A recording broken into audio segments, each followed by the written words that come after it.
बुद्ध कहते हैं मनो पुब्बड धम्मा मनो सिद्धा मनोमया।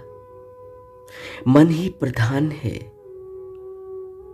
बुद्ध का यह उपदेश हर मनुष्य के जीवन पर लागू होता है।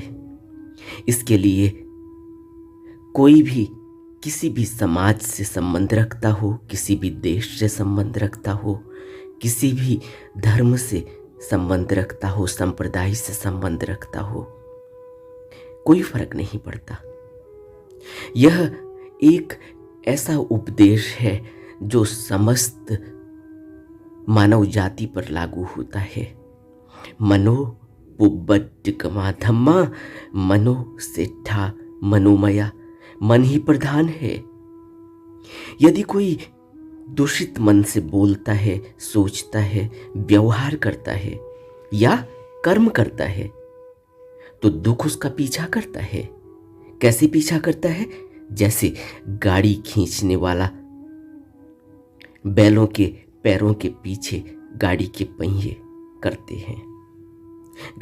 गाड़ी खींचने वाले बैलों के पैरों के पीछे गाड़ी के पहिए पीछा करते हैं। बैलों के पैरों के पीछे पीछे गाड़ी के पहिए चलते हैं। ऐसे ही अगर मन दूषित हो, अगर मन अकुशल कर्मों में लगा हो, अगर मन बोलता हो दूषित, सोचता हो दूषित और व्यवहार करता हो दूषित, अकुशल व्यवहार और सोचना नकारात्मक सोच, दूषित सोच, ऐसी सोच जिससे मनुष्य के लिए जो दुख का कारण बनती हो। पहले तो अपने लिए ही दुख का कारण बनती है, लेकिन मनुष्य नहीं समझता। मनुष्य समझता है मैं तो दूसरे के लिए सोच रहा हूं।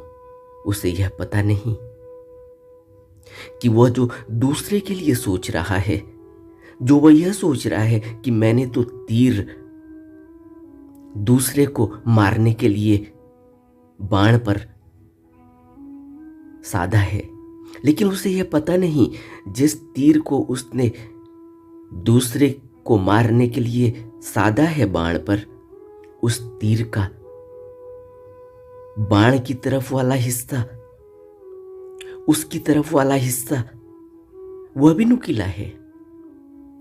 और यह तीर ऐसा नहीं है कि जो सिर्फ सामने वाले पर भेदा जाएगा, सामने वाले पर भिद जाएगा, सामने वाले पर असर करेगा। यह तीर दो फलों वाला है। इसके दोनों सिरे नुकीले हैं और यह दोनों तरफ प्रहार करता है और यह पहले अपने को प्रहार करता है। जिस तरह बाण से तीर निकलता है और बाण को झटका मारता है, उसी तरह यह तीर जब बाण से निकलता है तो सबसे पहले अपने दिल पर झटका मारता है, अपने मन पर झटका मारता है और वहां घाव लग जाता है। यही कर्मों का घाव है और यह कर्मों के घाव बार बार हरे होते रहते हैं, यह भरते नहीं। और इनका पता कब चलता है? जैसे ही मनुष्य साधना में बैठता है, जैसे ही मनुष्य पूजा करने बैठता है, जैसे ही मनुष्य ध्यान में बैठता है, तब पता चलता है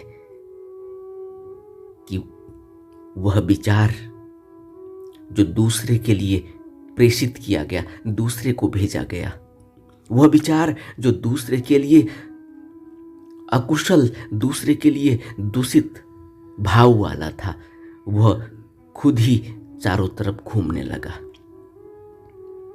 और देखिए मनुष्य के मन की कहानी कितनी अजीब है। जब यह किसी के लिए कुशल कर्म करता है, किसी के लिए अच्छा सोचता है, तो फिर वही विचार जब घूमता है तो वो मदद करता है। पहले तो घूमता ही नहीं, क्योंकि वो निस्वार्थ, वो तो करना ही है, क्योंकि मुझे इसीलिए बनाया गया है। एक भाव मन में उठता है कि मुझे तो बनाया ही इसीलिए गया, मुझे तो कुदरत ने इस काबिल समझा है, इस लायक समझा है कि मैं दूसरे के काम आ पा रहा हूं। यह मेरा कर्तव्य है। अगर मैं दूसरे की सहायता नहीं करूंगा तो कौन करेगा? जानवर तो मनुष्य की सहायता के लिए आएंगे नहीं। पिक्चरों में तो आते हों भला, लेकिन साधारणतया आप रोते रहिए, गिड़गिड़ाते रहिए और पेड़ में पक्षी बैठा हो, सुनेगा जरूर कि कोई गिड़गिड़ा रहा है, कोई रो रहा है, कोई वेदना में है, कोई पीड़ा में है, कोई भयावह स्थिति में है। सुनेगा जरूर, लेकिन मदद नहीं कर सकता, कुछ कर नहीं सकता। लेकिन मनुष्य अगर सुन ले पीड़ा को, मनुष्य अगर सुन ले वेदना को, मनुष्य अगर सुन ले मन की भावनाओं को, मनुष्य अगर देख ले उस मनुष्य की दुर्गति, तो तुरंत सहायता का विचार उठता है, तुरंत सहायता के लिए दौड़ता है। और जिसके अंदर निस्वार्थ सहायता का भाव हो, जिसके अंदर निस्वार्थ भाव उठ जाए सहायता का, तो फिर वह व्यक्ति बुद्ध के बहुत नजदीक है। बुद्ध ने इसलिए करुणा और दया को अपनी शिक्षाओं का आधार बनाया कि मनुष्य के अंदर करुणा और दया होनी चाहिए, विकसित करनी चाहिए, और मनुष्य को कुशल कर्मों को विकसित करना चाहिए। मनुष्य को अकुशल कर्मों का प्रहार करना चाहिए। अगर वो अकुशल कर्म करता है तो छोड़ना चाहिए, और अकुशल कर्म की जगह कुशल कर्मों को बढ़ावा देना चाहिए। और यह मन, मनो पुब्बड्डकमाधम्मा मनो सेट्ठा मनोमया, यह मन प्रधान है, यही सभी प्रवृत्तियों का अगुआ है। अगर हम अच्छे विचार रखते हैं, अच्छा मन रखते हैं, तो यह अच्छा मन हमें अच्छी प्रवृत्तियों की तरफ ले जाता है, सद्मार्ग की तरफ ले जाता है। सच्ची भावनाएं, सच्चे विचार सत्कर्म की तरफ ले जाता है। हमारे अंदर दूसरे प्राणी के प्रति दया का भाव, करुणा का भाव उठता है, कुछ देने की भावना जगती है और निस्वार्थ जगती है। इसीलिए मन एक ही है, मन दो नहीं है। यह हमारे ऊपर निर्भर करता है कि हम अपने मन को किस तरह से ट्रेंड कर रहे हैं, हम अपने मन को किस तरह से फीड कर रहे हैं, हम अपने मन को किस तरह का भोजन दे रहे हैं। ऐसा नहीं है कि शरीर को ही भोजन की जरूरत है, मन को भी भोजन की जरूरत है। और हम मन को कौन सा भोजन देते हैं? अगर हम मन को नकारात्मक विचार दे रहे हैं, अगर हम मन को दूषित भावनाएं दे रहे हैं, अगर हम मन को हमेशा ही नकारात्मक तरीके से सोचने में लगा रहे हैं, अगर हम मन को हमेशा ही अपनी कमी, अपनी बीमारी, अपनी पीड़ा, अपनी वेदना, अपना दुख और अपने अकुशल कर्मों के बारे में ही भोजन दे रहे हैं, तो फिर इसने उसी तरह से आकार लेना है। शरीर को हम भोजन देते हैं तो क्या होता है? हमारा शरीर विकसित होता है, हमारा शरीर स्वस्थ होता है। और अगर हम अस्वस्थ भोजन देंगे तो शरीर अस्वस्थ हो जाएगा। अगर हम बासी भोजन दें, अगर हम ऐसा भोजन दें जिसमें कोई न्यूट्रिशन न हो, अगर हम ऐसा भोजन दें जिसमें कोई विटामिन न हो, अगर हम ऐसा भोजन दें जो संतुलित न हो, तो क्या होगा? उस असंतुलन का फर्क हमारी बॉडी में आ जाएगा, हमारे शरीर में आ जाएगा और हम अस्वस्थ हो जाएंगे। इसी तरह मन का भी भोजन है। मन को जब हम अच्छी भावनाएं देंगे, अच्छे विचार देंगे, अच्छी सोच देंगे, सकारात्मक सोच देंगे, तो वह हमें स्वस्थ मन बनकर दिखाएगा। वो हमें फिर हमारी सहायता करेगा, हमें हमेशा ही स्वस्थ मन के जरिए अच्छे विचार देगा, अच्छी भावनाएं देगा, और हम उस अच्छे विचार के सहारे, उस अच्छे मन के सहारे कुशल कर्म करेंगे। इसीलिए जब भी हमारी शिकायत उठती है कि ध्यान बहुत मुश्किल है, हमारी शिकायत उठती है कि ध्यान में मन नहीं लगता, हमारी शिकायत है कि मन में खुशी नहीं है, हमारी शिकायत है कि मन में शांति नहीं है, और देखो रहस्य देखते हैं जीवन का, मनुष्य का पूरा जीवन खुशी, मन की शांति और सुख के लिए पूरी दौड़ भाग इन्हीं 3 चीजों के लिए है। खुशी मिले, सुख मिले, मन की शांति मिले। इसके लिए मनुष्य पूरे संसार में चक्कर लगा रहा है, दौड़ रहा है, सब कुछ इकट्ठा कर लेना चाहता है, संबंध बनाता है, सुरक्षा का इंतजाम करता है, अच्छे सपने देखता है, लोगों से मिलता है, बातचीत करता है, व्यवसाय करता है, अच्छी पढ़ाई करता है, अच्छी शिक्षा, खुद भी अच्छी शिक्षा लेता है, अपने बच्चों को भी अच्छी शिक्षा देता है, अच्छे समाज में रहना चाहता है, अच्छी भावनाओं को विकसित करना चाहता है, अच्छे कर्म करना चाहता है। लेकिन होता क्या है? होता क्या है ये सब हम जानते हैं, क्योंकि हम उसको झेल रहे हैं, हम उससे गुजर रहे हैं। इसीलिए बुद्ध के यह उपदेश हमारे मन पर प्रभाव डालते हैं।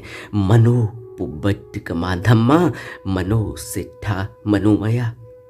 मन ही प्रधान है।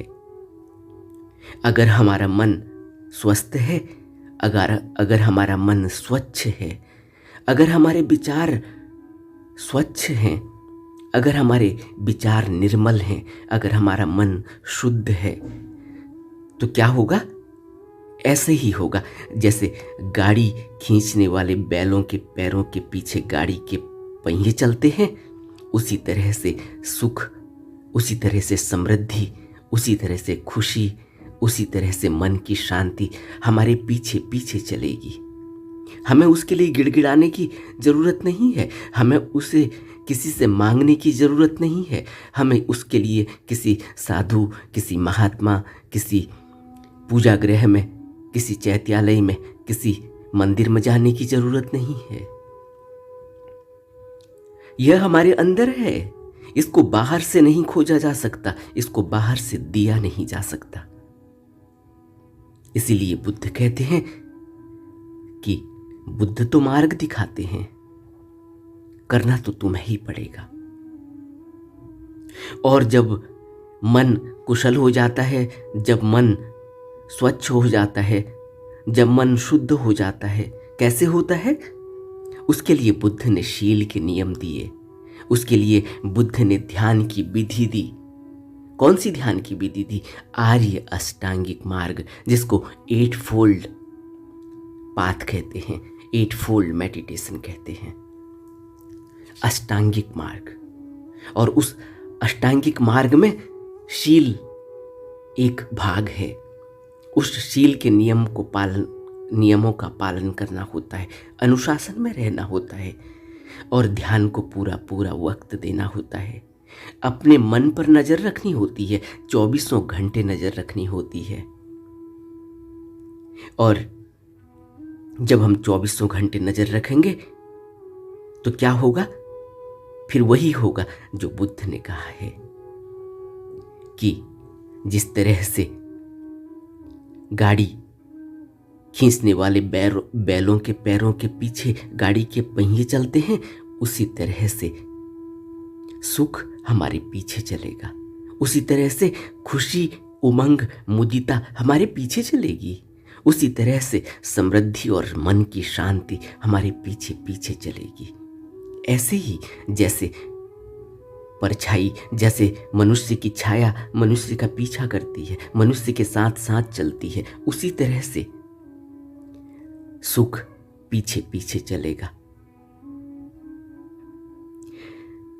एक बार प्रसन्नचित्त, जो कि भगवान बुद्ध के भिक्षु हैं और राजा भी हैं, वो भगवान से कहते हैं कि भगवान, अब मैं बहुत सुखी हूं और प्रजा के सुख के लिए रत हूं।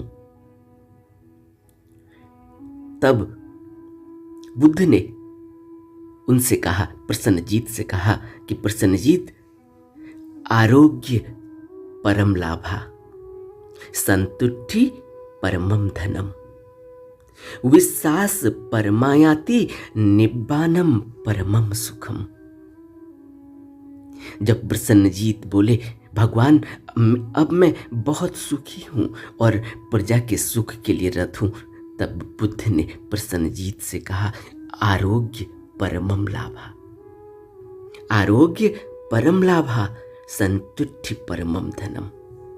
कि आरोग्य, जिसका स्वास्थ्य अच्छा है, वह बहुत लाभकारी है, वह बहुत सुखकारी है, और संतुष्टि परमम धनम, और जिसके अंदर संतुष्टि है, जिसके मन में संतुष्टि आ गई, वह सबसे बड़ा धन है। फिर उसे भागने की जरूरत नहीं होती। संतुष्टि नहीं होने की वजह से, असंतुष्टि होने की वजह से मनुष्य भागता है। तृष्णा जो है वो असंतुष्टि का कारण है। तृष्णा जब दौड़ाती है, भगाती है, इसका अर्थ क्या है? इसका अर्थ है कि संतुष्टि नहीं है। कुछ भी मिल जाए, संतुष्टि नहीं है। और जिसके मन में संतुष्टि नहीं, उसके मन में कुछ भी मिल जाए वह सुख नहीं होता, उसको परम धन नहीं मिलता। इसलिए बुद्ध कहते हैं कि परम धन है संतुष्टि। फिर बुद्ध आगे कहते हैं, विश्वास परमायाति, निब्बानम परमम सुखम, और सबसे बड़ा सुख है, परम सुख, वह है निब्बाण का। और निब्बाण के लिए हमें बहुत गहरा प्रयत्न करना होगा, बहुत गहरे में अपने मन को ध्यान में लगाना होगा। आगे बुद्ध प्रसन्नजीत को कहते हैं, प्रसन्नजीत, आरोग्य परम लाभा, संतुष्टि परमम धनम, विश्वास परमा याति, निब्बानम परमम सुखम। विश्वास करना होगा। कैसे आता है विश्वास? विश्वास आता है ध्यान से। विश्वास आता है जब हम गहरा ध्यान करते हैं और बुद्ध के वचनों का पालन करते हैं, कुशल कर्म करते हैं, मन संतुष्ट होता है, मन शांत होता है। मन में किसी को परखने की, किसी को जांचने की, किसी का इंटरव्यू लेने की तड़फ और ललक नहीं रहती। आपने देखा ना? और यह हम सबकी आदत है। हम जब भी किसी व्यक्ति से मिलते हैं, किसी व्यक्ति के बारे में जानते हैं, किसी व्यक्ति के बारे में सुनते हैं, किसी को सुनते हैं, जैसे आप मुझे सुन रहे हैं, तो तुरंत एक भाव उठता है कि इसका इंटरव्यू लूं, जरा देखूं तो इसको कितना ज्ञान है, जरा इसको ऊपर से नीचे तक देख के पता लगाना चाहता है इंसान कि इसके पास संपत्ति कितनी होगी, इसके पास धन कितना होगा, इसके पास ज्ञान कितना होगा, जरा इसका टेस्ट लेते हैं। लेकिन हम नहीं ले पाएंगे, तब तक नहीं ले पाएंगे जब तक हम खुद, हमारा मन शुद्ध और स्वच्छ और निर्मल नहीं होगा। और जब हमारा मन शुद्ध, स्वच्छ और निर्मल होगा, फिर इंटरव्यू लेने की जरूरत ही नहीं, फिर किसी का टेस्ट कर लेने की जरूरत ही नहीं, फिर किसी के बारे में जानने की जरूरत ही नहीं। क्या बुद्ध को किसी के बारे में जानने की जरूरत है? बुद्ध तो सब जानते हैं। इसी तरह जब हमारा मन शुद्ध और निर्मल हो जाएगा, जब हमारे मन में शांति घटित हो जाएगी, जब हमारा मन संतुष्ट हो जाएगा, तब क्या होगा? तब हमें न तो बाहर कहीं दौड़ने की जरूरत है, तृष्णाओं के पीछे, और न फिर हमें यह ज़रूरत है कि हम किसी के बारे में जानें, किसी के बारे में, उसकी समृद्धि के बारे में, उसकी खुशी के बारे में, उसके सुख के बारे में, उसकी मन की शांति के बारे में जाने। उसकी मन की शांति के बारे में जानकर मेरे मन में शांति कैसे आएगी, जरा सोचो तो। मैं दूसरे के मन की शांति के बारे में जानकर अपने मन में शांति कैसे पैदा कर पाऊंगा, अपने मन में शांति कैसे आएगी। क्या कहते हैं बुद्ध, संतुष्टि परमम धनम आरोग्य परम लाभा, विश्वास परमायांति निब्बानम परमम सुखम। किसी और के बारे में जानकर मेरा भला नहीं होगा, मेरा भला होगा मेरे ध्यान करने से, मेरा भला होगा कुशल कर्म करने से, मेरा भला होगा मेरे अपने मन को शुद्ध, निर्मल और शांत करने से। और मन शुद्ध कब होता है, मन निर्मल कब होता है, मन शांत कब होता है। इसी को बुद्ध कह रहे हैं, मनो पुब्बत कमाधम्मा मनो सेठा मनोमया। और मन शांत कैसे होता है, जब हम आर्य अष्टांगिक मार्ग को फॉलो करते हैं, आर्य अष्टांगिक मार्ग को नियमबद्ध तरीके से, शील के नियमों को अपने जिंदगी का मुख्य आधार बनाकर अनुशासन में रहते हुए बुद्ध के दिए गए उपदेशों को अपनी जिंदगी में उतारते हैं, उन पर चलते हैं। इनको पढ़ना और इनको गुनगुनाना इतना महत्वपूर्ण नहीं अगर हम उन पर चल नहीं रहे। हमें चलना होगा, हमें मन की 24 घंटे निगरानी करनी होगी, हमें अपने मन को रोज रोज साफ करते जाना होगा। जिस तरह से हम रोज नहाते हैं, रोज अपने दांत साफ करते हैं, रोज ब्रश करते हैं, रोज अपने कपड़े बदलते हैं, नए कपड़े पहनते हैं, साफ धुले कपड़े पहनते हैं, इसी तरह से हमें अपने मन को रोज रोज साफ करना है। और मन को कैसे साफ किया जाता है, मन को साफ करने का क्या मेथड है, मन को साफ करने के लिए क्या इंतजाम करना होता है। मन को साफ करने का तरीका बुद्ध ने बताया, सभी बुद्ध पुरुषों ने बताया।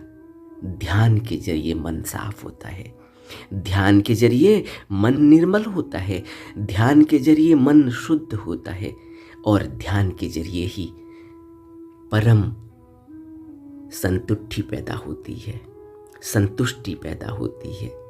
और जिसके मन में संतोष आ गया, उसको कोई फर्क नहीं पड़ता कि वो दुख में है, वो सुख में है। जिसके अंदर संतोष आ गया, उसको कोई मानसिक पीड़ा नहीं होती, उसको कोई मानसिक दुख नहीं होता। मानसिक दुख किसको होता है, मानसिक दुख उसको होता है जिसकी जितनी ज्यादा तृष्णा होती है। मानसिक दुख किसको होता है, जिसके अंदर जितना लोभ होता है। मानसिक दुख किसको होता है, जिसके अंदर जितना मोह होता है। और मुक्त मानसिक अवस्था कौन सी है, जिसको बुद्ध कह रहे हैं आर्य अष्टांगिक मार्ग के जरिए ध्यान को अपने जीवन का मुख्य आधार बनाना होगा। ध्यान को रोज रोज अपनी जिंदगी का प्रमुख हिस्सा, अनिवार्य हिस्सा बनाना होगा। रोज रोज बढ़ाते जाना होगा, रोज रोज बैठते रहना होगा ध्यान में, तब ध्यान में मन लगता है, क्योंकि मन ही सर्वश्रेष्ठ है। बुद्ध ने कहा कि मन ही श्रेष्ठ है, और सब कुछ मन से ही उत्पन्न होती हैं, सारी प्रवृत्तियां। मन से ही कुप्रवृत्तियां पैदा होती हैं, और मन से ही सुप्रवृत्तियां पैदा होती हैं, सद्गुण पैदा होते हैं। लेकिन कब, जब हम ध्यान में पूरा पूरा वक्त देंगे, जब हम कुशल कर्म करेंगे, जब हम बुद्ध के उपदेशों को अपने जीवन में उतारने की कोशिश करेंगे और रोज रोज उतारेंगे, और जब हम अपने मन पर निगरानी करेंगे। नहीं तो नहीं होगा, नहीं तो नहीं होगा। क्योंकि बुद्ध कहते हैं कि अगर परम सुख की तलाश है तो फिर निर्वाण तक पहुंचना होगा। और निर्वाण का क्या मार्ग है वो भी बुद्ध ने बताया। और निर्वाण को ही बुद्ध ने परम सुख कहा। और निर्वाण कैसे प्राप्त होगा? विश्वास परमा यान्ति निब्बानम परमम सुखम। विश्वास करना होगा। विश्वास कैसे पैदा होगा?